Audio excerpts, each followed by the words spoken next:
দেশের দুর্বল ব্যাংকগুলোতে তারল্য সংকট তীব্র আকার ধারণ করেছে। এতে চাহিদা অনুযায়ী টাকা পাচ্ছেন না গ্রাহকরা। ডিজিটাল লেনদেনও বন্ধ আছে কিছু ব্যাংকের। এমন অবস্থায় উদ্বেগ উৎকণ্ঠায় দিন কাটছে গেল কয়েক বছর লুটপাটের শিকার হওয়া ব্যাংকগুলোর গ্রাহকদের। তবে বিশ্লেষকরা মনে করছেন সংকট কেটে যাবে শিগগিরই।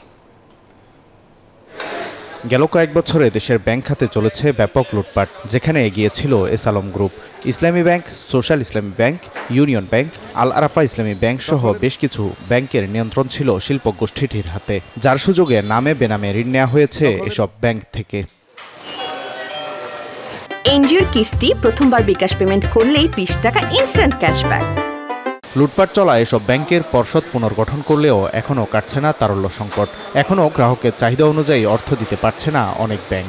ফলে উদ্বেগ উৎকণ্ঠায় দিন কাটছে গ্রাহকদের।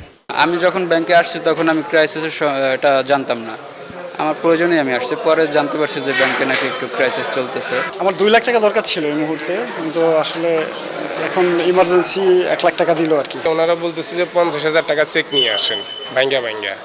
এখন 50,000 টাকার চেক নিয়ে আসার পরেও ওনারা আমাদেরকে টাকা দিতে পারতেছে না।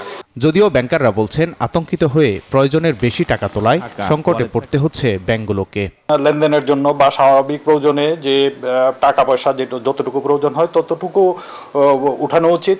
অযথা প্যানিক হয়ে টাকা উঠাতে গেলে ব্যাংকের উপর যেমন অর্থাৎ চাপ সৃষ্টি হয়, আমাদের সামগ্রিক লেনদেন পরিস্থিতিটা বিঘ্নিত হবে।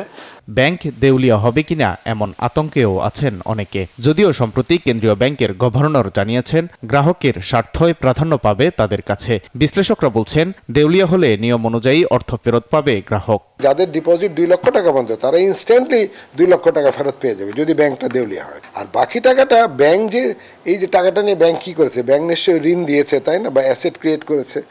ওই অ্যাসেটগুলো বিক্রি করে পরবর্তীকালে বাকি টাকাটা ব্যাংক পরিশোধ করে। গ্রাহকদের স্বার্থে দুর্বল ব্যাংকগুলোকে প্রয়োজনীয় সহায়তা দিতে বাংলাদেশ ব্যাংকের প্রতি আহ্বান সংশ্লিষ্টদের।